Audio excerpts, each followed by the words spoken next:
Hey everyone, I'm Todd Wayne along with Ronnie Heelan. Thank you for tuning in for another episode of Paranomaly Podcast. Now, coming up on this episode of Paranomaly, we're talking with Crystal Anne Compton about thought form entities, what they are, how they're created or manifested.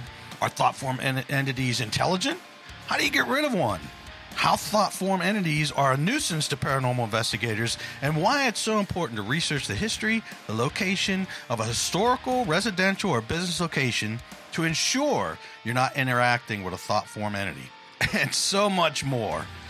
So Crystal's a spiritual teacher, intuitive channel, the founder of Lightshine Lab, an online community dedicated to spiritual learning and consciousness exploration. She served as an intuitive reader for over 2 decades before shifting her focus to teaching, coaching, and speaking. So grab yourself a drink and a snack. Turn the lights off on the way back. Find yourself a nice, comfy spot. And enjoy this episode of Paranomaly. All right, stay with us, folks. Well, how are you today? I'm doing all right. I'm getting ready to take a little bit of a road trip, so I'm a little tired, but other than that, I'm okay. How about y'all? I'm doing fine, thank you. I'm doing great, girl. I've been looking forward to this podcast. You just don't even know. Well, you sound like you're in the South as well. Where are you from? I'm from Savannah, Georgia, and I spent about 21 years in Tennessee. So, oh, okay. Yeah, I'm currently in Texas. Are you? I'm up here in Pennsylvania here with my fella now, so. Okay. Well, I bet it's a bit cooler there. I think it's currently 104 here. So. Oh, my God. Really high, yes. Yeah, the climate up here really agrees with me. I'm just saying. Yeah. I bet. I miss it, yeah. So, Crystal, tell us about yourself. Sure. I was born and raised in Hawaii, which I think is pretty important in terms of me because it's just such a magical place. My father was also born and raised in Hawaii. My grandfather was a congressman in Hawaii, so I have a few generations of lineage there. And I just always grew up knowing about spirits, kind of just sensing the spirit around everything. My father was a very psychic person himself, and my mom was very clairaudient, which is to hear in the world of spirit. And so when I was seeing things as a little kid, and I was talking to them about it, they didn't tell me I was crazy or it was just my imagination. You know, they were actually able to communicate with me in a way to help me navigate the world of spirit. And truly it's because of that, and I think where I came from, that I was kind of fearless, you know, in my exploration of the woo-woo. And I wasn't afraid. My father taught me how to not be afraid and how to deal with things that were maybe a little bit scary for me as a kid. And so I kind of had a peculiar upbringing.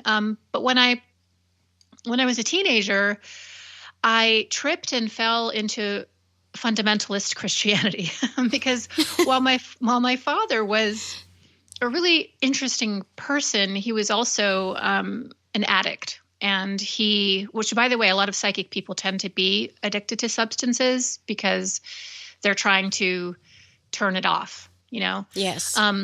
But when he was using substances, he was also physically abusive. So I grew up in a very violent childhood. I grew up in an outer island on Hawaii in a town called Volcano. And from my backyard, I could see the fountains of lava from Kilauea volcano. It was very raw. And again, while it was magical, there was something about it that was unsafe for me as a child. And so as a teenager, somebody invited me to an Assembly of God church, and I went. And I don't know if you know anything about the Pentecostals, but they're pretty crazy. Yes, they are. They're the ones who speak in tongues, and you get slain in spirit, and they're prophesying, they're healing. And so it really felt very psychic to me. And I felt like I kind of fit in. But then I got caught up for about a decade in religion. I was a missionary. I was a worship leader. I was a street preacher. I was sold out and radical for Jesus for several years until something happened in the church that just really allowed those veils to drop. And I saw it for maybe a little bit more of what what it was, which was for me just something that was helping me to cope with trauma. Yeah. But I outgrew it. And so I left the church, I think in my mid-20s, and started wandering around. But the first thing I really wanted to do was kind of get back to that little girl who was able to see tree spirits and colors around people and shapes. And I could hear things. And like, at 25, it seemed like a distant memory, but I remembered it nonetheless. And so I started doing my own investigation. And I started with Edgar Cayce. I'm not sure if either of you know who that is. Oh my gosh. Edgar Cayce is known as the sleeping prophet, and he channeled messages for presidents and for business leaders. And he was just a really beautiful person, but he was also a Christian person. And so as I got into Edgar Cayce, I was able to kind of give myself permission to start working with my own intuition in a way that wasn't too threatening to my Christianity at the time. And over time, I stopped, I guess, being a traditional Christian. I still think I'm pretty Christian. I still believe in Jesus, but I'm not a traditional Christian. I'm a very psychic Christian, but I would say to you, Jesus was a very psychic person. There's a lot of evidences in the Bible of all kinds of psychic phenomena. So, and magic and all kinds of stuff in the Bible. Yes. Yeah, I was just going to say, but that book, the Bible, is pretty much, that's like a book of everything. Witches, it's a book of wizards and wizardry and animal sacrifice and demons and angels and all absolutely, of that. Yeah. Yes. Human sacrifice too. Oh yeah. Yeah, yes. That's right. Lots of stuff. Interesting. So I've just, I'm 55 currently, and I've had a lot of interesting experiences, but one thing that has never changed for me is my willingness to be present in the world of spirit. I think a lot of people as children were actually very intuitive. And as I went on to teach other people how to open their own gifts, I met a lot of folks, in their 30s, 40s, and 50s who were mediums when they were children, or they used to see spirits or talk to ghosts, and they weren't doing that anymore, but they kind of wanted to get back to it, but they were afraid. I think people have this idea that, if I open my abilities and if I tap into the other side, like I will unlock something very scary. And so a lot of my work for the last several years has been empowering people to understand that there's nothing to fear. As long as you know who it is that you are in terms of the spiritual ecosystem, you've got nothing to fear. Exactly. So we're basically now, how do I want to say this? Well, I'll get back to it. Let me get back to, because I want to hear you finish what you're saying. Really, I can kind of go anywhere with you. I just currently, I'm in an interesting time in my life. I was doing a lot of teaching, a lot of groups, a lot of retreats, and I just wrote a book, and it's actually on angels because I've had a lot of very interesting and cosmic encounters with angels, and I'm currently in a place in my life where I'm trying to see what comes next for me, what I really, really want to do with my time and my energy. But I'm interested in so many things. And I still have a very evidential life, meaning a lot of phenomena popping off in my mind, in my home, in my field of vision. It's still happening. It just doesn't go away if you're open to it. Yeah. So what do you think? Like Ronnie and I were real empathic. We can pick up on just about everything, and it feels like a curse sometimes. Yeah, sometimes, yes. Right. Yes. Now, when you, for example, someone with maybe a gift like you have, where you can actually see, maybe you can see angels or whatnot. And I know you said about seeing auroras, you could see somebody's colors, and someone would say something about that. Usually a psych ward is coming into play. You know what I mean? Right. Unfortunately, yes. Yeah. Yes. Yeah. So how does somebody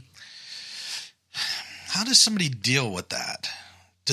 How do they?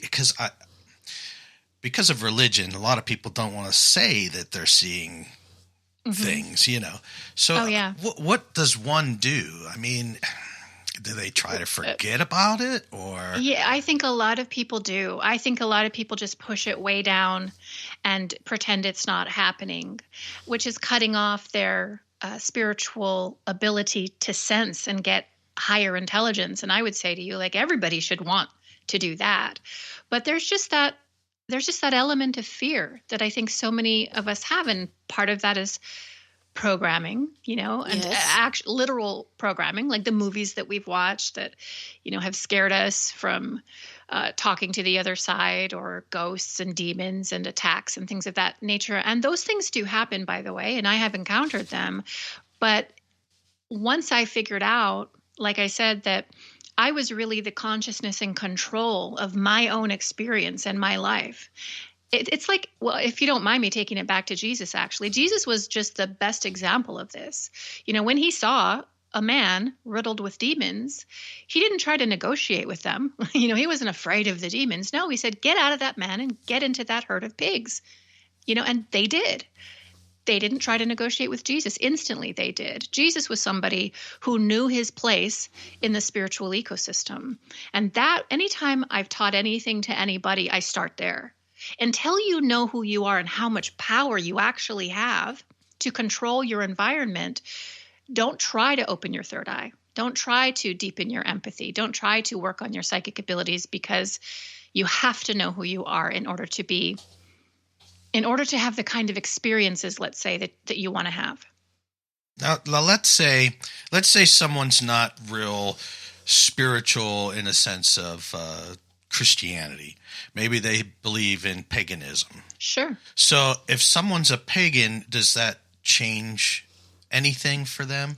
No, I don't think so. No, I personally think that different religious systems are systems which try to approximate the relationship between man and the divine.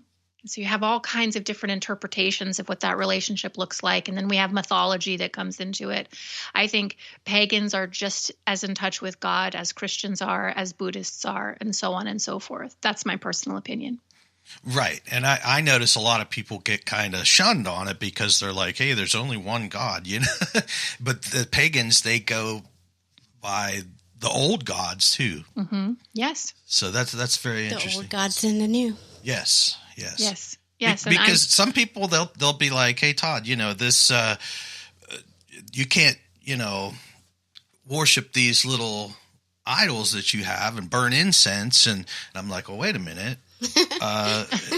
Incense is burned in the church. Mm-hmm. They have their little altar. They have candles they burn. It's like The Catholics called saints, different saints. and That's right. whatnot. Yes, So, yes. I was just going to say I don't think they'd say they worship saints, but I'd say maybe you do, though. You're worshiping saints, Yeah. and there's rituals, and there's a rich history of all of this. I think it's just the way we end up as humans trying to make that connection. And it's just that Catholics have different rituals than Buddhists, than pagans, and so on and so forth. Sure. I don't think God cares about how you make that connection. God just wants to make it with you. And it's Yes. going to be different for everybody. And I think that's okay. I think people need to give themselves the freedom to just make that connection. There's a scripture in the Bible where God actually says, come, let us reason together. And I love that scripture because it doesn't say, come, let's go to church and listen to what the pastor says on Sunday to try and reason out your faith. No, God's saying, no, you come to me directly, nobody else. Exactly. Let's have a conversation. Let's figure out how it feels good for you, and let's reason it out together. And that's kind of the philosophy that guides my relationship with the divine. Yes, absolutely. That's like perfect. that, Yes. Now, moving forward to, and we're still talking kind of religion here. Sure. Ghosts. When you die, it says in the Bible that when you're dead until you're resurrected to help, fight the good fight. Right. So if that's the case, then how is there ghosts? Well, it's not the case. And the reality is that the Bible contradicts itself a lot. And I know a Yes. lot of Christians don't like to hear that. But Jesus himself, during the transfiguration, which is when he turns white, he has a conversation with two ghosts. He's talking to Moses and Elijah, who come to visit him, and the disciples actually see this. And then we have Saul in the Old Testament, who goes to consult the witch at Endor and calls up the spirit of Samuel. It wasn't a demon pretending to be Samuel. No, it was Samuel. It was his ghost. And so there is evidence throughout Scripture, and of course in other sacred texts outside of Christianity, that speak to the reality of ghosts. And so, you have to have a critical mind, and even more so than that, you have to be able to feel into anything that you are reading, anything that you are considering. The Bible also says, test all spirits, test everything. If it doesn't feel good to you, and you'd know this as an empath, if it doesn't feel good to you, then it's not for you. It's not in alignment with you. Exactly. Yes. Yep. Let it go. You don't need it. Yes. And to me, it just brings up, if people say there is no ghosts, it's called the Father, the Son, and the Holy Spirit, which would be the Holy Ghost. For a reason, yes. so and I love that you're explaining that, because a lot of people, they'll hear you say it and be like, oh, you know what? I didn't even think of it that way. Mm-hmm. So, yeah. Now, with the ghosts out of the way. Sure. Now, I'm going to get into, and I told you I wanted to go over thought forms. I am so fascinated with thought forms because growing up into paranormal, I never thought about a thought form as something that I could be investigating and don't even know it. Mm-hmm. So I never thought about that. But before I get into a thought form, what is the difference between a poltergeist and a thought form, even though a poltergeist is created by somebody and a thought form is created by somebody? Essentially nothing. A thought form or a tulpa can become more developed. It can be fed, if you will, by the energy of the host, whoever is creating this thought form in the first place, can continue to do this over a period of time, so much so that the thought form becomes intelligent, has a personality of its own, which poltergeists, by the way, do not, has a personality, and then can reach a state of autonomy, meaning it doesn't need the host. And now it can jump around from original host to supplemental host in the house, and or trip on over to the neighbor's house if there's an energy there that it wants to absorb. So thought forms kind of have a wider spectrum of development and intelligence, whereas poltergeistic phenomenon traditionally tends to be like knocking on the walls, voices, ambient voices in the space, seeing things out of the corners of your eyes, like cupboards that are opening. It's not that intelligent. It's really just the energy from the host, which has to be really strong, by the way, and typically quite chaotic, moving around the space that it's in. So now I didn't mean to cut you off. Sure. Now, the poltergeist is, like you said, it's kind of more chaotic. Now, yes. Is that from someone that's dealing with anger or something pent up, or how does that work? Traditionally, if you're having knocking around, if you're having this kind of phenomena in your house, it's typically because there's somebody who's dealing with a lot of anger. It's typically attached to hormonal, pubescent young girls who are just like going crazy in their body with all the hormones and feeling all of these emotions. And that energy is going somewhere. And as we know, energy never just dies or stops. It converts, it transitions into something else. And Yes. that becomes the poltergeist. But even when you're very joyful, if you're in a state of ecstasy, you're also expressing that energy, and that too can create a thought form. And I would say to you that I think the entity that a lot of us interact with that we call Jesus is actually the thought form that we have created as a collective of this idea of Jesus as we want and need him to be. Is it really Jesus we're praying to? Is it really Jesus that we're hearing from? I don't know. But I would say potentially Jesus is also a thought form. So there are good thought forms There are bad thought forms that are much more parasitic. And then poltergeists to me are really low level. They're thought forms, but they're low level, not super refined yet. Okay. All right. That makes sense. Yes. Now, if someone in the paranormal field, if someone would create, let's say you go to, I don't know, one of the old like Penhurst. like Penhurst or something, and someone makes up a story, and they start to tell that story, and other people pick up on that story, and they believe the story. Now, after a while, you would manifest something, would you not? If you feel it. If you feel it to be true. There's that old, and I wish I could reference it correctly, but there's that old experiment where they actually created a ghost named Tom or Bob, a group did, and gave him a name, gave him a history, gave him a story, talked about him, had seances around him. And over time, more and more people outside of that original circle that created him started to have evidences and phenomena from this ghost Bob or Tom. I forget his name. I wish I remembered it. But so that's kind of an example of a consciously created thought form, which I think in magic, magicians do this as well, and they call these servitors. They actually create intentionally thought forms to be of service to them in a specific way. And these thought forms take on the intention of the magician creating them. Okay. Interesting. All right. Now, because you had said before too that is Jesus a thought form, and you have millions and millions and millions of people believe, then, well, even though we don't know for sure. Now, let's just start this way. How is a thought form created? That's just so the people listening, they'll know. We'll just walk through the steps and how they're created, Sure. how they evolve and grow, and how you can get rid of them. Well, let's talk about passive thought forms as opposed to a magician creating an intentional thought form, because I've never done that personally. A passive thought form is created by the extended expression of energy.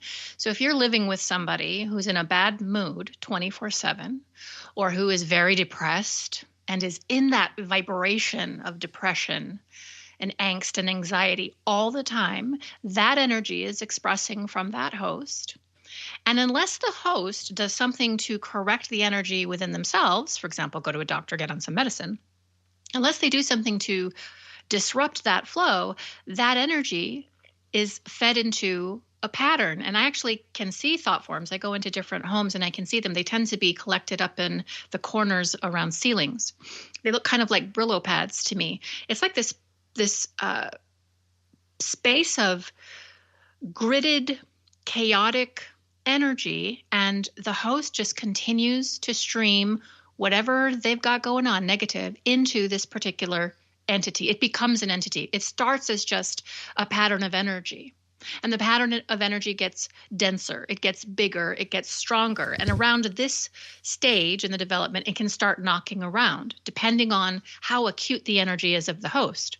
And then if you continue to feed it, really to express and to feed it, it becomes, as I said, more intelligent. It can start to understand its surroundings. It identifies the host for itself, like, oh, Crystal's my host. I'm going to be in Crystal's environment. I'm going to start rigging Crystal's environment so that she can continue to feed me the energy that I want, which is the danger of thought forms that become intelligent, because they start rigging your relationship. They start rigging some of your thoughts. They start setting up your space to continue that energy that created them in the first place. And this is where somebody's just kind of in their own mind, they're so unaware of their environment and what they're doing and what they're creating that they just sink deeper and deeper into whatever this energy is.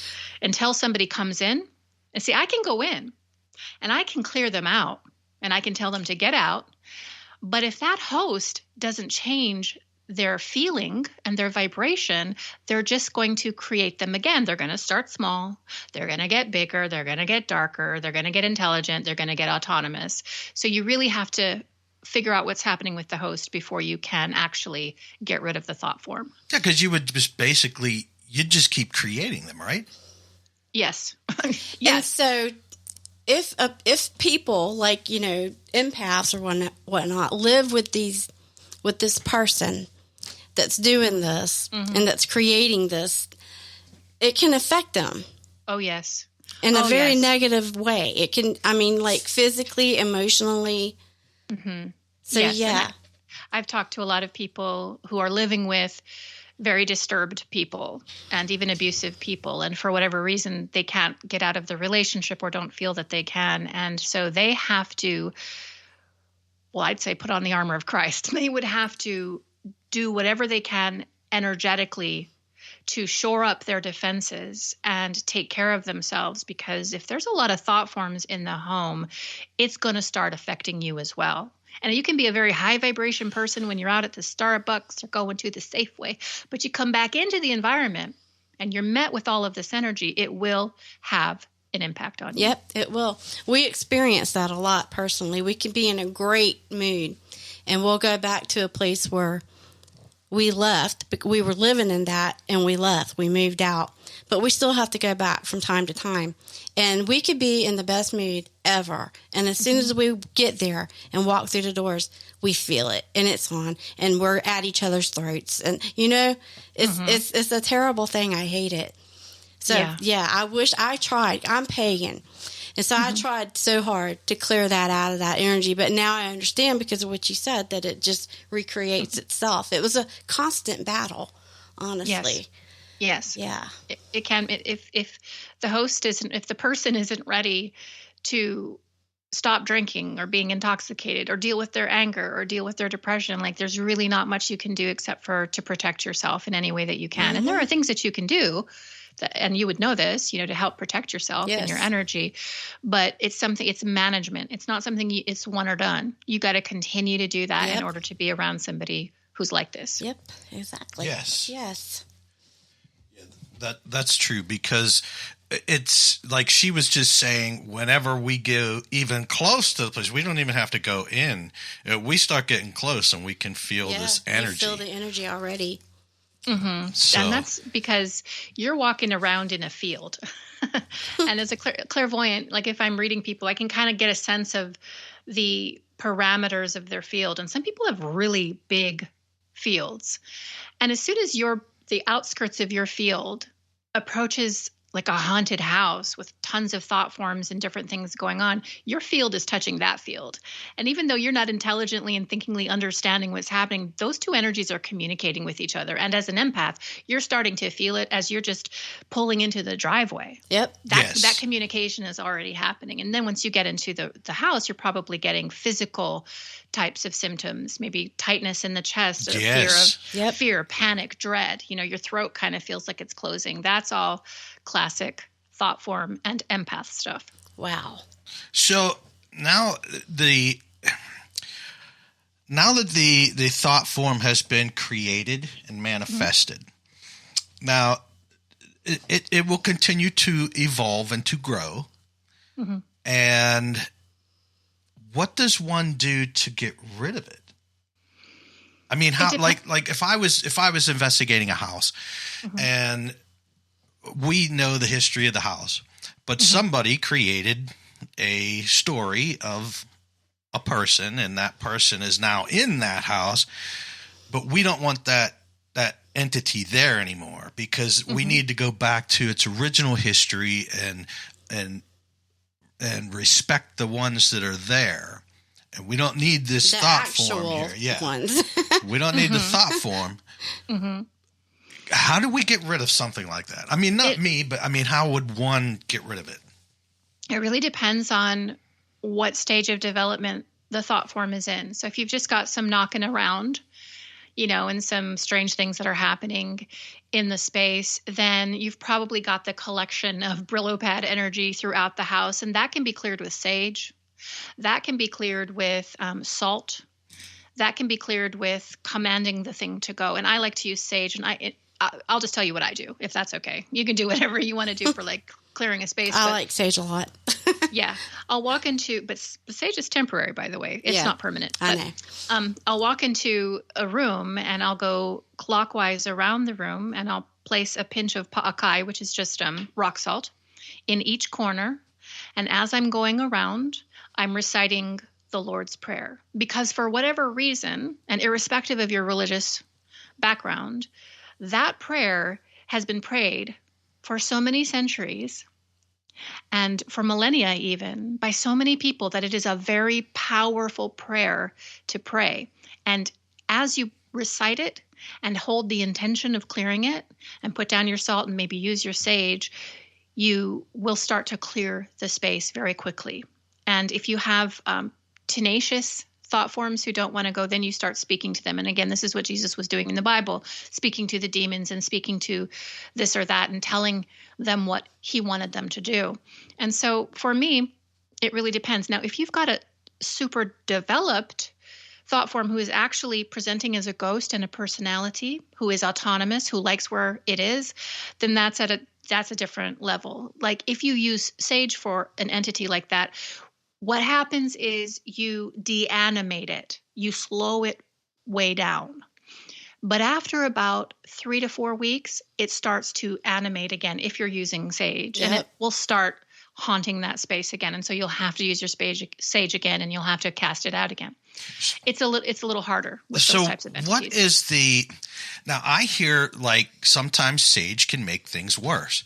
Can it make things worse on a thought form? Because from what you're saying, a thought form can become intelligent. Yes. Oh, for sure. So now could sage have an opposite reaction? I've never known it to, but my mileage is going to vary. I've never known it to, but it's not effective long-term with developed entities. It is effective if they're just the little collections of energy, like the little Brillo pad stuff I'm talking about. So early stages of development, then sage is actually really effective and can actually clear it. And if the host is out of the space, it won't come back. But if it is more developed than that, then sage is not really effective. Then you're talking about having an energy practitioner come into the space and do some rituals and speak to it directly and cast it out. And there's all kinds of different things you can do for that. Okay. All right. Now, I'm just going to keep going because I'm this whole thing's fascinated me, and it started not long ago. I watched a Kindred Spirits, and that's exactly what they did is they took a thought form and they gave it a name and kind of a background. And I'm like, this is mind blowing. They were getting actual results with this, and they were like, this is what can be the problem. Wasn't it? It was making appearances in a certain mirror. Yes. And it looked like they called it Zombie Boy. Wasn't it? Yep. They called it Zombie Boy. But they ended up giving him a backstory and things like that to see if that's exactly what it was. And that is what it was. They changed, they had their psychic come in, Chip, and Chip picked up on it, on the story that they created. Amy and Adam, and he picked up on that, and so that's what started this whole thing, and then that's when Todd started researching, and that's how we found you. And then, then I started researching, and I'm like, wait a minute, I need to know about this because this will change the way I investigate a place. Yes. I see. Interesting. I love Chip Coffee, by the way. Yeah, me too. I love him. I love all of them. Amy and Adam, they're my favorite. Yes. I haven't seen Kindred Spirits yet. My mother-in-law keeps telling me to watch it, but yeah, I'm gonna. They're more like how we investigate. That's kind of our style and how we do things, Now we know we can't believe all paranormal shows, but they actually seem kind of legit to me because we use a lot of the same stuff they do, and we get a lot of the same types of things. I respect them. So they're definitely okay. They're not over dramatic and do things just to get ratings. I don't think anyway. I just got tired of those shows when it was like always the haunted music and somebody hears something but you don't hear it, and it was like Most Haunted became kind of a caricature of itself. But like some of them are very interesting and they go a long way to prove that something is going on here. Yes. There is the other side. The other side exists, and having any kind of evidence of that for me, makes me want to know more, makes me want to investigate more, Yes. makes me want to connect more, which is why I think some of those shows are actually really helpful. Yes. Yes. Now, okay, so we went through the thought forms and how they are created, manifested, evolve, and can be removed. Now, if people continue to create stories, there could potentially become problems, correct? At some of these places. Oh, yeah. Yes. And even if the property owner, let's say they're giving tours and things, and they're trying to do the best they can with natural history, but maybe a story or two got thrown in there, and now people are getting scratched and hurt and things like that. That's a problem. Yes, it becomes kind of a collective manifestation. If someone's going into the place, having heard the story and a little bit freaked out and a little bit fearful, that's an energy that they are emitting. And if there is an entity in the space that's feeding off something like that, then they'll continue to feed off people. Yes. Yep. Absolutely. They will definitely. But, they're so different. It depends on how developed they are, because when I see them, as I say, they're little, but there was one house that I was going to where this thought form entity was this big black cloud over the entire house. Like, wow. I wouldn't say it was like wings all the way down the house, but just like this cloak of dark energy over the entire house, as opposed to, near the ceiling or around a person. Like the whole place was just drenched with this energy. And Wow. those are a little bit more difficult to deal with, for sure. Now, how many people, for example, to have a thought form become really big and really intelligent, how long would it take? Like, how many people would you need? You'd need thousands of people, I would imagine, to keep spinning the stories. And of course, the story's never going to stay the same. It's going to probably get bigger and grander. And right. Well, the house that I'm speaking of, just in that example, there was a generational thing happening.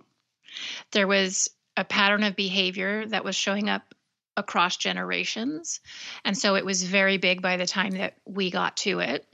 And it was more difficult to dismantle because some of the generators of that energy were passed already.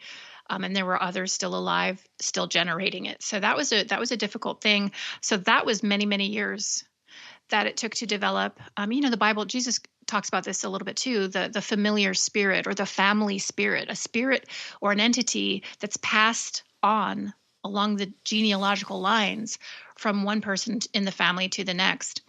And so those take a long time, but I mean, it depends on the acute nature of the energetic expression. If you've got a violent, abusive, narcissistic, substance abuser, which, by the way, they're more common than you would think, they are creating thought forms quickly, and those thought forms are developing very quickly. I mean, you could have one in a week. It depends. oh, wow.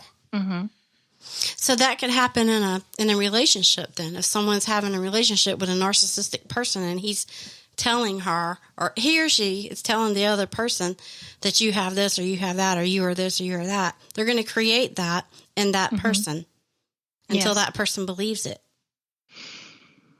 Yes. So I'm a little bit iffy on how much a thought form can infiltrate another person.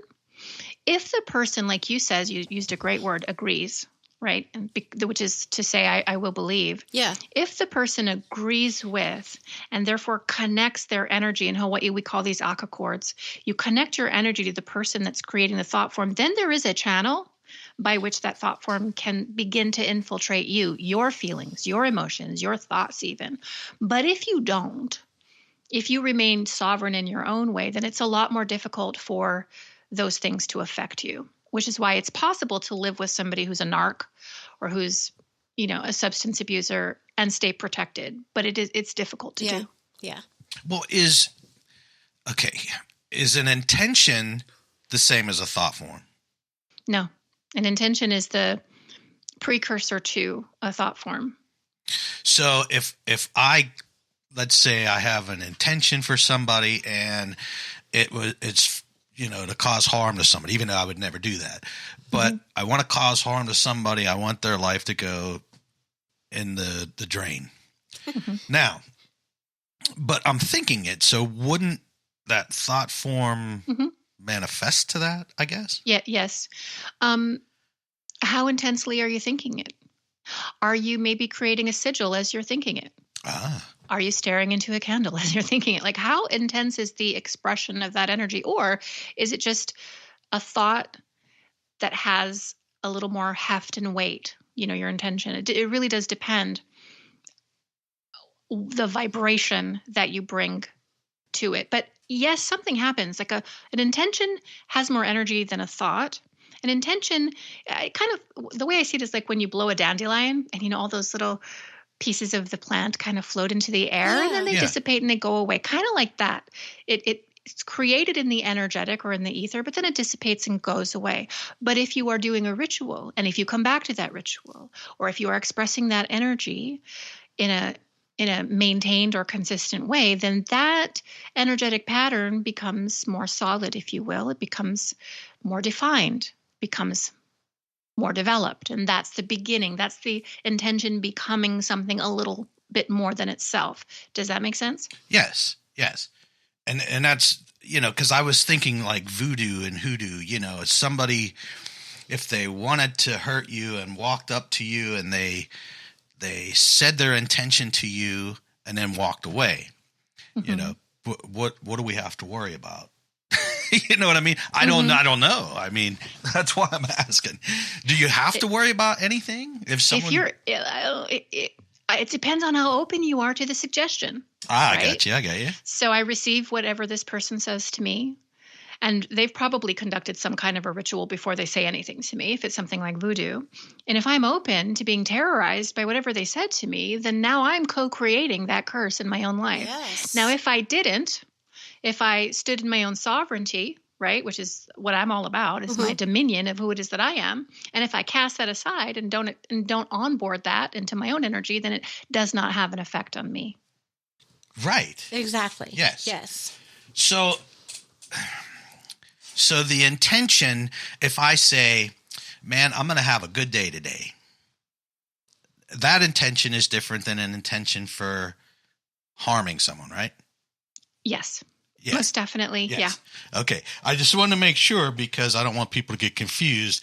And I know the way I'm saying stuff, people get confused. Not like you. They'll listen to you and they'll be like, oh, she made sense, but he didn't. Well, the thing that's interesting too is when you've got this output of energy creating something, potentially a thought form, it's creating its own thing, but it's also attracting other things just like it.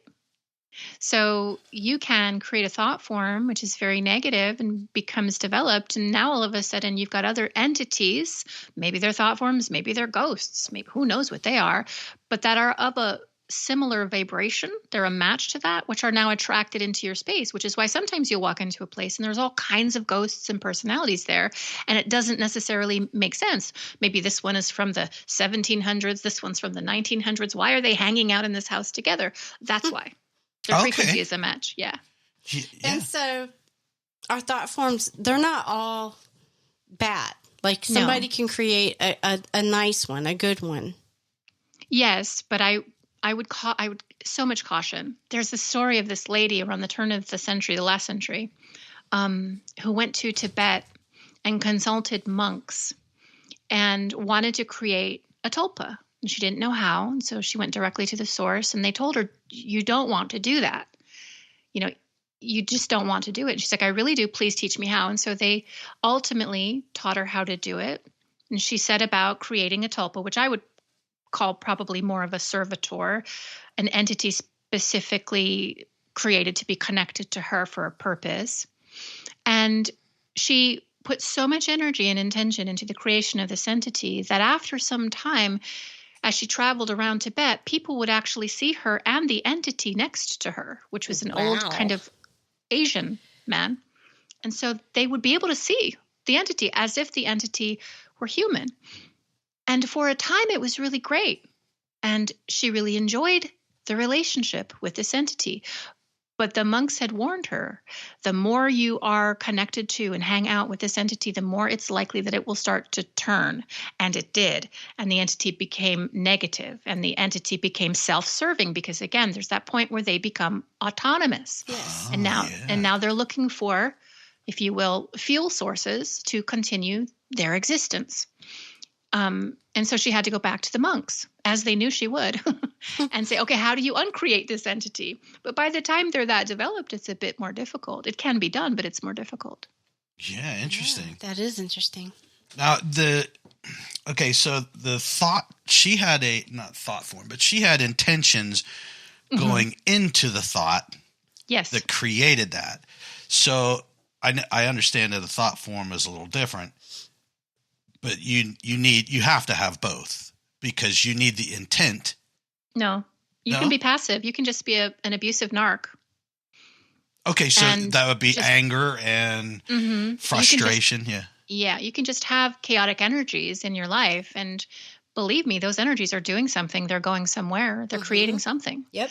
So there's passive thought forms, which I would just say to you, there are so many more of these than people even realize. I mean, everywhere. They're everywhere. But like, there's some that are in the safe way.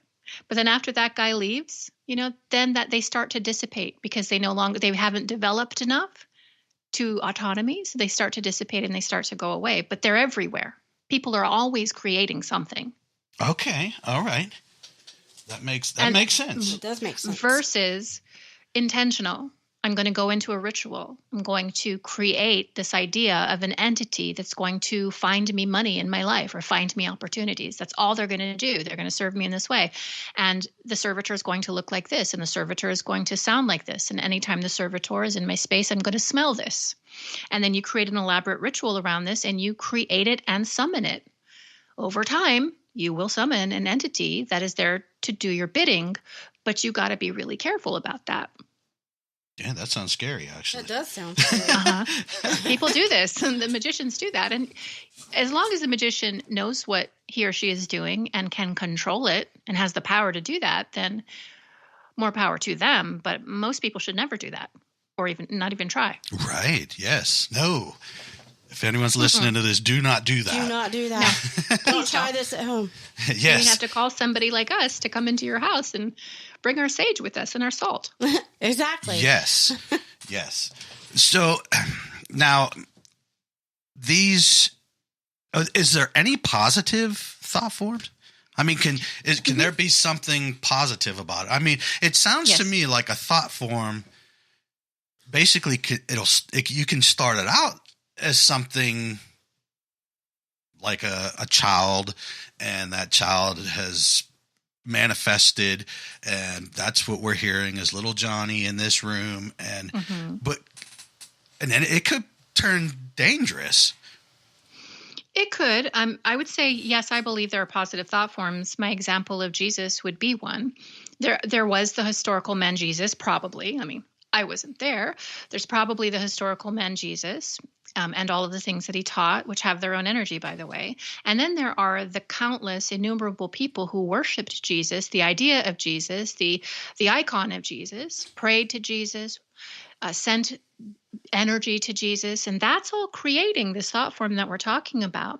And also the people that believe in Jesus are assigning attributes to Jesus, meaning Jesus heals, Jesus loves, Jesus saves. Imbuing these attributes to the thought form allows the thought form to give this back to you. This is why we have healings in churches from Jesus still to this day, because in my opinion, the thought form of Jesus was imbued with these attributes by the collective that created it. So there's the actual Jesus. And by the way, I would say, now we're getting crazy though. I would say the ascended master Jesus that I believe exists in the fifth dimension is a being that exists separate and apart from this thought form, but is still connected to it. And that thought form is connected to humanity. And so through it, Jesus can still expend energy and touch humanity. And through it, humanity can do the same with Jesus. It becomes like this elaborate, multidimensional web of contact and communication.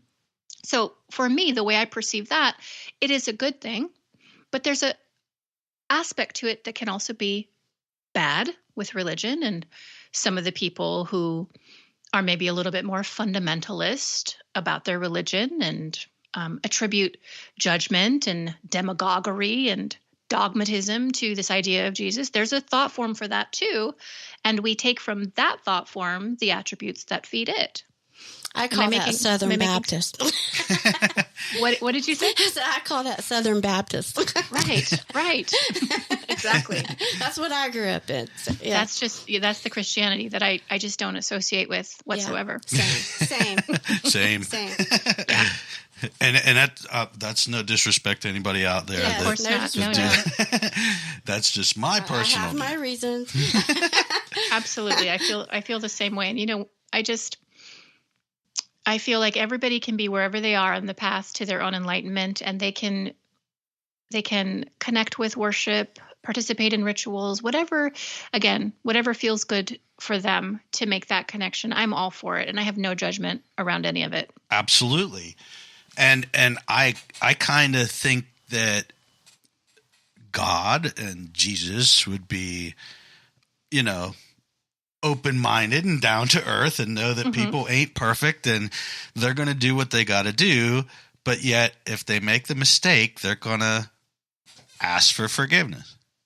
Mm-hmm. So they're basically still going to be calling up God. Mm-hmm. So it's a tough thing. It really is. Religion's a extremely tough thing. If somebody, there's so many different things to it. You could go on forever with that. I think religion is helpful for a period of time. I think it's like a scaffolding that holds you up and allows you to experience at a certain level. But then in my experience, people who are true spiritual seekers inevitably kind of get to that place where, well, the scaffolding doesn't really work for me anymore. And I kind of have to venture into the unknown and experience it for myself, which of course the Gnostics called this gnosis, to know something through feeling it in myself. That's something nobody can teach you or tell you what is true. Exactly. You've got to feel that for yourself. And yes. So religion serves a purpose for a time. I think it was helpful for me for a time, but is it came something a point where I didn't need it. Is it something that humans need to hold on to, that belief? Yes, I think humans need mythology. Humans are just inclined to respond to storytelling. And so all these primordial impulses, the divine spark, these creation stories, these are our attempts to put words behind this thing that we all feel. And so that we can talk about it to one another and tell stories so that can help you to make that connection. And the story of the crucifixion makes people feel something so deeply because of the nature of that story. And so now they're able to access a specific love energy. And so mythology is helpful, but for the true spiritual adept, at some point you don't need the stories anymore. You kind of spring off into this place we could call the void, where it's just you and God or the divine or source. And everything's spontaneous. And everything is unique to you. And a lot of people are scared to go there because it's super uncomfy to not have the scaffolding of the story anymore. Yes. Mm-hmm. Yeah, that's true. Now the scaffolding that you're talking about. So we believe we need that belief system because we need to believe in something more powerful than ourselves. Than anything on earth. So this is going to bring me to, what about aliens? Oh God. I'm just saying, Lord. I've never seen one, but I have seen things in the sky that I really can't understand. And I've searched it and researched it and talked to other people. They're like, yeah, I've seen that same thing. And then the government comes out and says it's a weather balloon. Right. So could there be interdimensional beings and? Mm-hmm. Well, I'm just going to speak from a place of my own experience. Sure, absolutely. The answer is a resounding yes.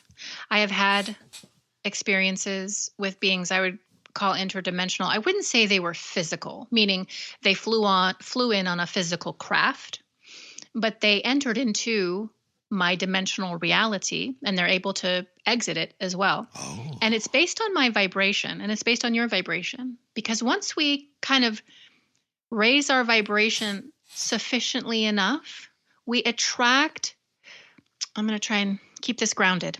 We attract all of the beings that exist on that level of vibration in all of these different dimensions. And as soon as we pop up into that level, they can perceive us. And if we're of a specific consciousness, meaning I'm focusing on my connection to the divine, I am focusing on my enlightenment. If they perceive that within us, then they often seek to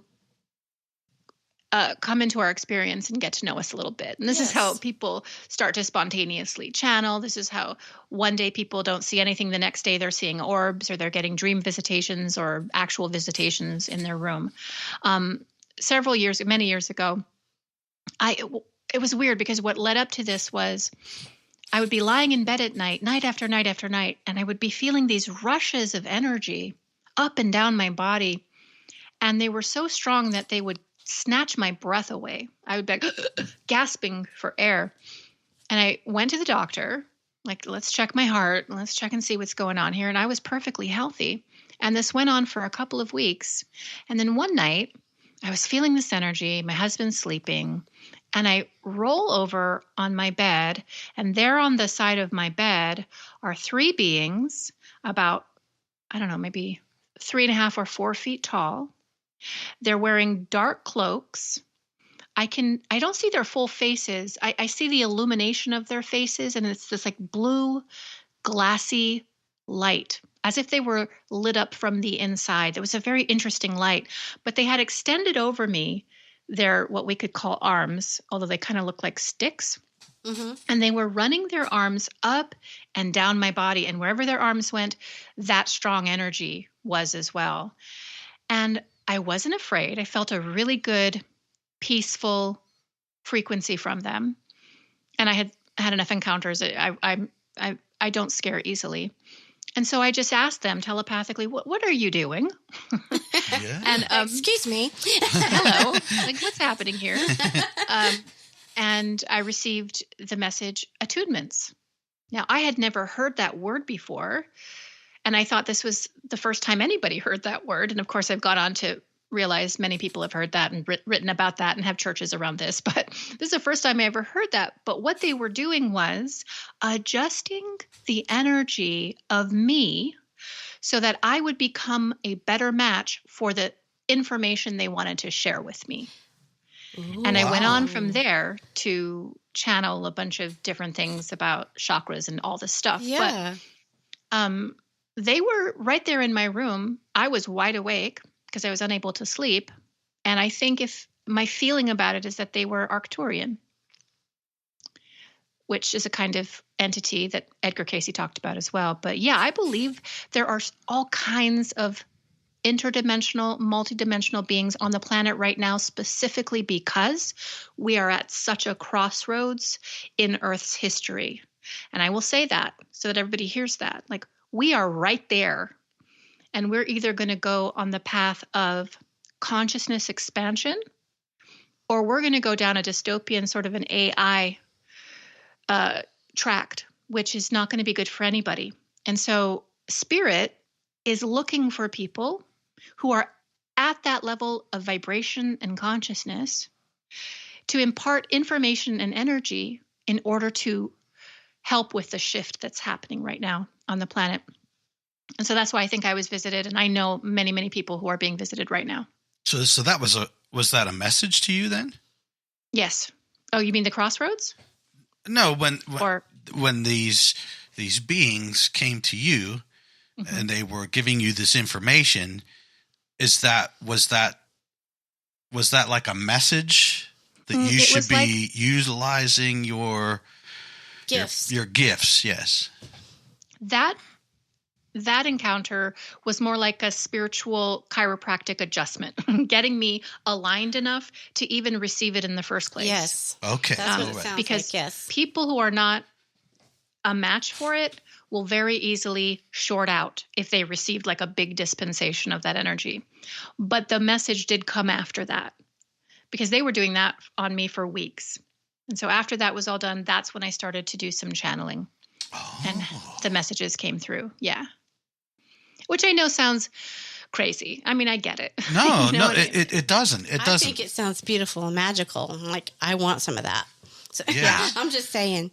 Because it wasn't, it wasn't, what's that thing whenever you're so scared you can't scream or anything? Sleep paralysis. Oh, like sleep paralysis. paralysis. Right. So, it's not that. Mm-mm. And I had, for a long time, I kept seeing these ships in the sky. I was little now. I kept seeing these ships, and it was the same thing every day for a long time. It seemed like months and months and months. It's like I can still picture them in my head. And then I would see this being, because we was hiding in the garage. They had come down, we was hiding in the garage. And then I don't remember anything. It's just, I don't know. Could something have happened? Oh, yeah. And the Men in Black zapped you. That sounds classic. Yeah, no, the Men in Black didn't zap me. You got zapped. But I'm telling you, that same dream, these spiraling type of things, and it was so surreal. I seen it for so long. I didn't think it was like a reoccurring dream every other day, it seemed like. Oh, that's really, really common, actually, the story of that. And I should say that not every interdimensional or alien is a good one. Like if you read Ra, the Law of One, they'll talk about some beings being what they call STO, or service to others, like good beings who are here to help. And then there are the service to selves. And these are the beings we would maybe call the grays, although there are some good grays. Like there's a spectrum just like in humanity of good and bad and right in the middle. But reptilian, grays, certain beings are not necessarily here for our benefit. And I think a lot of these types of encounters where people are missing time tend to maybe be a little bit more along the lines of these grays, like experimentation, observation. And I think it's all happening in the ether. I don't think it's happening with the physical body. I think it's removing the body from the physical body, so you're astral, and then them doing some stuff while you're in the astral, which is why so many people don't remember it afterwards. Yep. Oh. Or they'll remember it as a dream. Bits and pieces like a dream. Yeah, that's how mine. That's what happened to me. Yeah. Mm-hmm. For the longest. That's happening in the fourth dimension, by the way, which is a very chaotic dimension, which is where the ghosts are, by the way. And so a lot of people who have these memories of implants or terrible procedures like Whitley Strieber and so on, he's still confused as to whether that is something that physically happened to him or whether that was something that happened in the astral, although he has actual physical marks that are left behind. Wow. And so it's just, the jury's out. There's a lot of weird things happening on Earth. Let's just say that. Yes, there is. That is true. Yes. Because I'm telling you, I've had a lot of strange things happen over, and I was young for every one of these things. And it's just like, I can still remember it all like it was yesterday. And it's just, maybe it's just something that my body or my mind is suppressing so that I don't remember it. Oh, most definitely, that's possible. For example, as I said, I grew up in a very abusive childhood, like very bad abuse. I don't remember 50% of my childhood. I'll go to family events and they'll be like, remember the time? I'm like, absolutely not. I don't even remember being there. And that's just my brain's way of trying to protect me. Yep. Because if I did know that, I would probably really struggle with it. So I think folks who are having these maybe a little bit more spooky, ET experiences, ghost experiences, they do forget them because the brain is trying to protect them. Yes. And that makes a lot of sense. Yeah. Because, some people could be completely traumatized over something like that. Oh, my gosh. Yes. I mean, have you read Whitley Strieber's book, Communion? No. I mean, oh, gosh. What he went through with the aliens. It sounds like it was a movie. It was a movie. Yes, okay. It was a movie I in think the 80s. I remember seeing that. Yes. Yeah, it's just remarkable what he went through, and his story is amazing. You can listen to it on YouTube. He's given a ton of interviews, but they put him through torture, and he didn't know why. He's like, and how do I stop it? I can't get away from it. And he would leave his home because he thought maybe that's why it's happening. And he'd go from somewhere in New York all the way to Texas, and it would happen there too. You know, it was him. It wasn't the place. Yeah.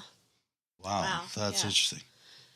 So when it comes to spirits, like, I don't believe, being a paranormal investigator, I don't believe all the little blinky lights is going to be an entity or anything like that. Mm-hmm. Okay. But I do believe in EVPs, voices. Mm-hmm. I do believe in the voices. So if I'm talking to somebody that I believe is there, can you tell me your name? And I hear a little boy or a little girl talking or laughing, and nobody's there, just me and Ronnie. Mm-hmm. What does one do with that information?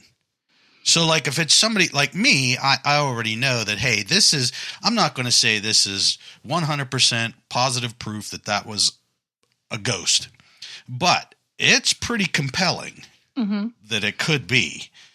So, but some people, they get scared with that. They're like, oh my God, did you just hear that? Did you hear that laugh or that giggle? Or right. So ghosts are in a thin veil, correct? Do you believe that there's like a veil that we're on one side of and spirits are on the other? Maybe it's the exact same. Maybe it's the exact same plane that we're on. Mm-hmm. But just it's a different vibration. I mean, it's a functional interpretation to say veil, but what you're really talking about is a different rate of speed in existence. Correct. That's correct. Yes. We're in the third dimension going pretty slow. They're in the fourth dimension, which is the most proximate dimension to ours, going a little bit faster. And if we're here and we are working on our vibration to raise it, we can often sense what's going on in this dimension. This is what psychics are doing. These are what the experiences meditators are having. That's why that's happening, because they're changing their vibration and are able to perceive at a higher level. They can also do this, though. They can slow their rate down.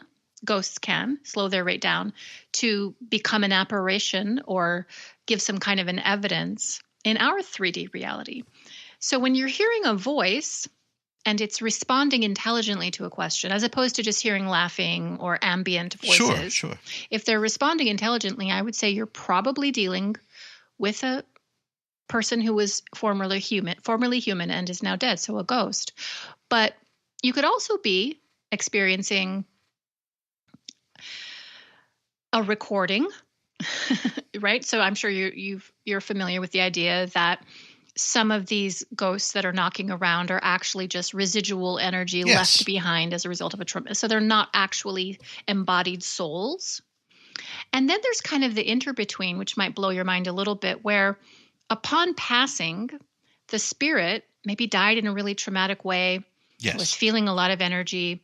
They left the receptacle, the electricity of their human body in the fourth dimension with some of their intelligence and residue there. But part of them also crossed. And so you've got two intelligences there. The part that was left behind in this kind of inter-between type of entity takes on the personality and expresses the personality of the being it once was, but the soul doesn't necessarily have to be in that body. Am I making any sense? So it really depends. You might have an embodied soul trying to communicate with you. You might have a recording, or you might have this kind of inter-between entity that I've encountered a few times. That's where the soul is actually in heaven, if you will, but there's just enough residual energy to be intelligent and to respond. Wow. Yeah, and that brings me to, you said about heaven. Mm-hmm. Now, how do I want to put this? Because when you die, you're dead, and you don't come back until you're brought back to help fight the good fight. Mm-hmm. But if that's the case and we die and there's nothing, well, then that would tell somebody that there's no heaven nor hell. Correct? Well, tell the spirit that's experiencing nothing, or the people that are left behind? The people that are left behind.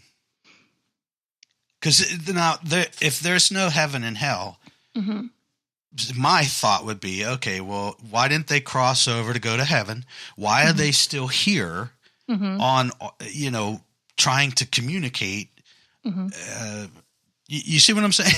Yeah, I can answer that. Yes, please. So there's usually only 3 reasons that a ghost, an embodied spirit, is hanging out in the 4th dimension. The first is they don't know that they can transition.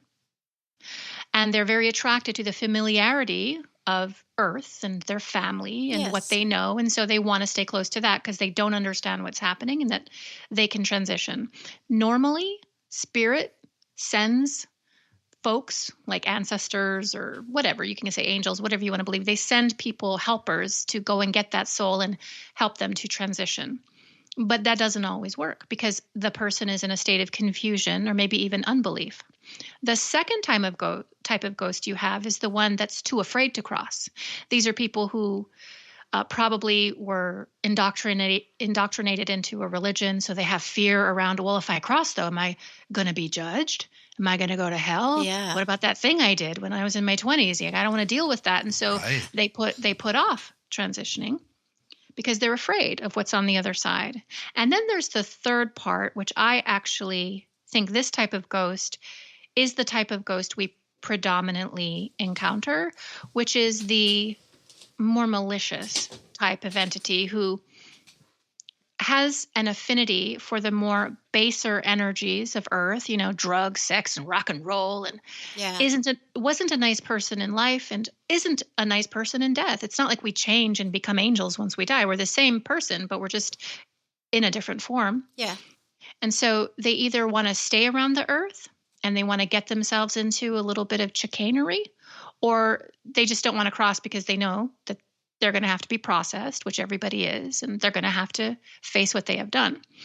So I think when you're encountering a little child, it's maybe a little child, but it could be a trickster as well. Yep. Yes. It very well could be.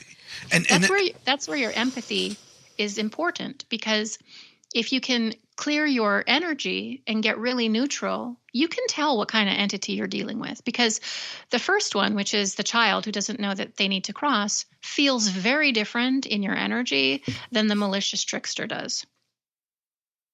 Yeah. Yes, and that's true. You can feel that. Yes, sometimes you feel like a heavy presence. So that is true. Let me ask you about reincarnation, because a lot of people will say that in this life, if you don't learn the lessons that you're meant to learn, that you're just going to come back and you're going to keep coming back until you learn those lessons. Do you believe this in reincarnation? Under only one circumstance do I believe that, and that is in the case of suicide. In the case of suicide, I believe the process happens very quickly, the turnaround, if you will, from out of body back into body. And you tend to pop into a life that very closely resembles the one that you've left, with all the same issues that you didn't want to deal with. And that's why you chose to check out. So that's the only time I think that you're probably going to come back and repeat it until you get it right. But I don't believe in compulsory reincarnation. I believe primarily in the sovereignty of the soul and free will. I believe that's the law. And so once I check out, personally, I don't want to come back for quite some time. I'm very tired. Exactly. I feel this. Maybe give me 300 or 400 Earth years. Let's see what's happening and cracking down here, and maybe I'll come back. But my mom was the same way. And she said, this is my last iteration. I've closed out all my contracts. She's a very spiritual person. She's like, I'm piecing out and I'm not coming back again. And when she left and she passed in 2012, she came back and visited me very quickly. She was a very advanced old soul, but she is now in the process of reincarnating. And so I believe something happens when we get there that makes us inclined to come back here. Maybe we want to help shift it, the ascension. I don't know. We could say all kinds of things, but for some reason we like to come back to Earth. I don't know why. I've heard that they say that you choose your life. You choose your parents. You choose your life when you come back. So, I feel like I've been trying to come back into the same timeline, and missing. Like I'm trying to come back as maybe a little bit more affluence or a little bit more, privilege or whatever, but I keep missing. I end up in Hawaii with these crazy parents, and I feel like I've been in this particular time frame many times before. So it's not like reincarnating linearly. Okay, next time I reincarnate, it's going to be, 2050 or something. yeah. You can reincarnate back into right now if you want to. And that's where we get parallel universes, parallel yous, Yes. living very proximate dimensionally in a place that looks a lot like this, but it's slightly different. Yeah. Mm-hmm. That's interesting. You're so interesting. I know, right? I love you. I love you too. I'm having fun. I keep getting these questions that, man, I could just go on and on and on forever. Please, whatever. But it's the interdimensional thing, the crossing over that line from one place to another is the thing that gets me, that's super fascinating, because I just kind of look at it like if I held up a sheet and changed the way it looked looking through, that's what I would see. But it brought me to this point. I was talking to a friend of mine, and he was talking about Gettysburg, and they were at a house there, and there was an EVP they got where a little child, I can't remember if it was a boy or a girl. Was it a girl? I think he just said it was a kid. I can't remember if he said it was a girl or not. But she asked, "Are you a ghost?" So now I guess they got this EVP, this spirit voice, asking if they were a ghost. So if that is happening on their end, would they be seeing us as like a ghost?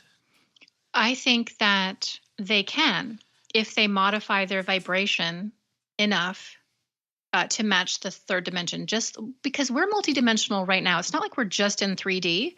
When we meditate, when we go to sleep, we are 3D, our body's here, but our spirit is 4D and then 5D and multidimensional. So we are existing right now in both 3D and 4D. And if you're very enlightened, you're probably also a little bit in 5D.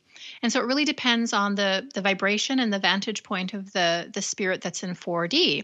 If they've cycled down their vibration enough to perceive you and what that actually looks like. Does it take on the tones of reality for them? That's really interesting, isn't it? Yes. And that's really interesting. That's why I brought that up, because now if that spirit is asking if they're a ghost, does it know it's dead? Or is it alive? It's alive in another dimension. Yeah, in another dimension. It's alive in another dimension, and maybe this ghost has had helpers approach them and say this, you need to transition. You're not actually on Earth.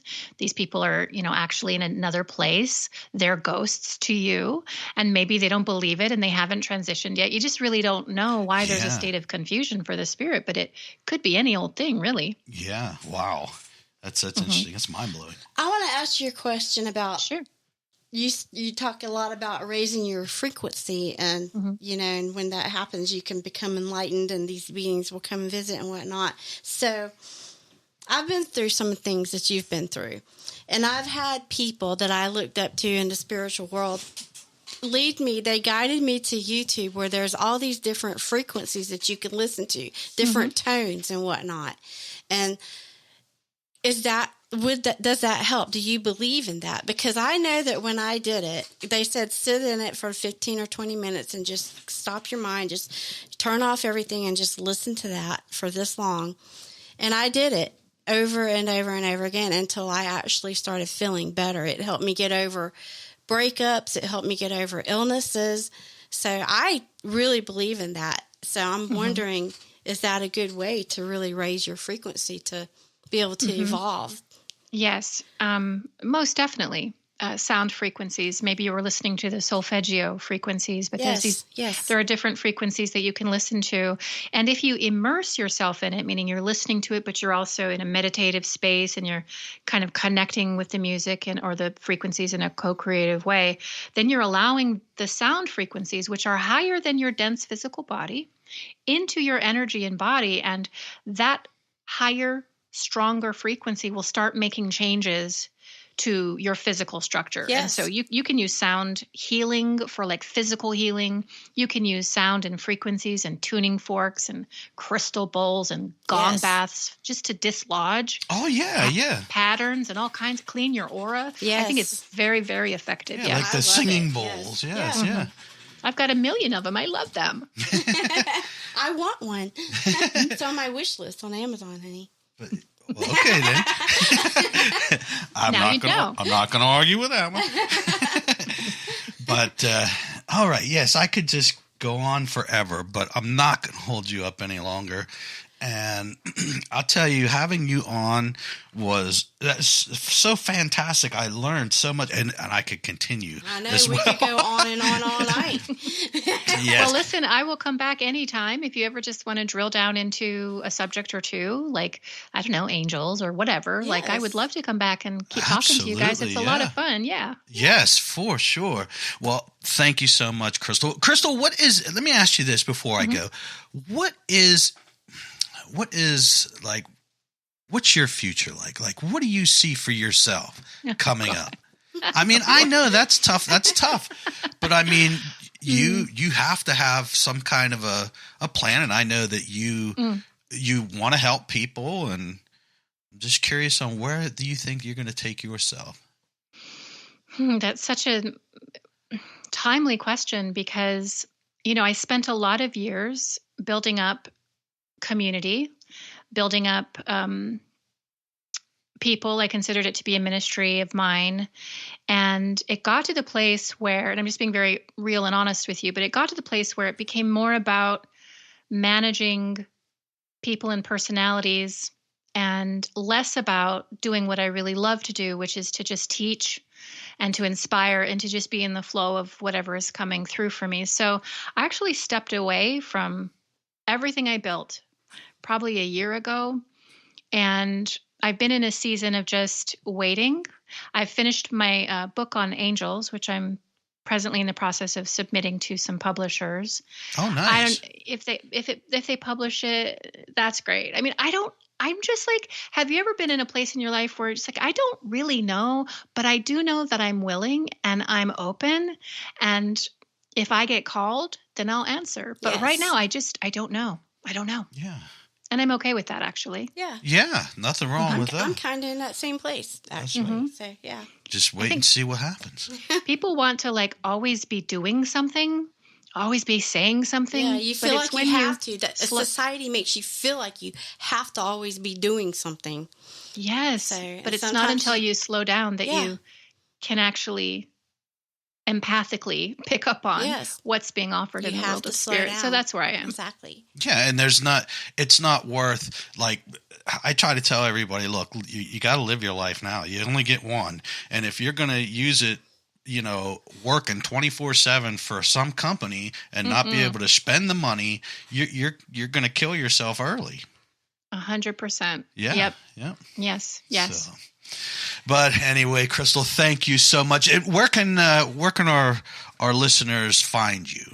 Sure. I'm on YouTube. You can just search my name, Crystal Anne Compton. Don't forget the E in Anne. I've got, 900 metaphysical videos talking about all kinds of crazy things. So you can check me out there. Yes. And then go to crystalanecompton.com. Again, I'm pretty quiet right now. I'm going to be offering a workshop on cord cutting and cleaning up your field probably in the next couple of months. But until then, I'm kind of quiet on the internet.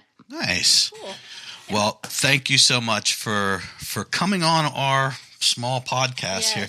I've really learned a lot, and I hope that our listeners learn a lot too, especially with these thought forms. I've been fascinated. Yes. And then I seen you and I'm like, this girl, she knows her stuff. So like we're getting her on our show. What's up? Yeah.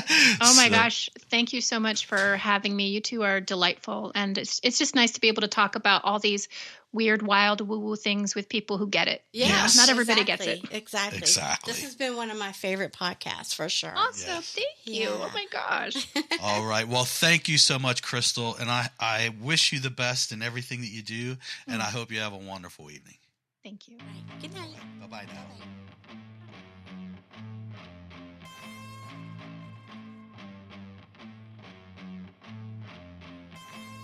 Hey, thanks for tuning in with us tonight, and I hope you enjoyed this episode.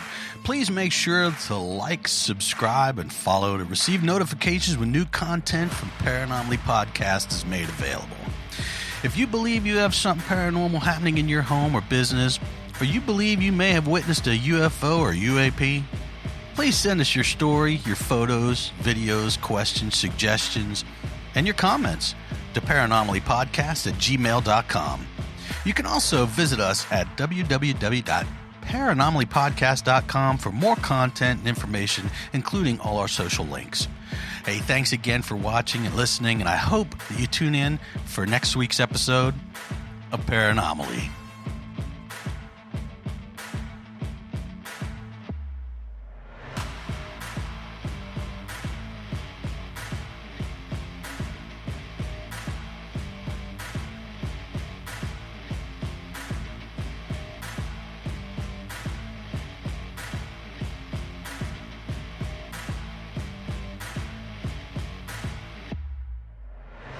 Hey, a word of caution.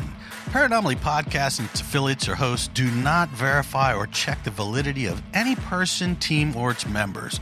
Paranormally Podcast highly advises that you proceed with caution when contacting any person or team before allowing them and having them into your home or business.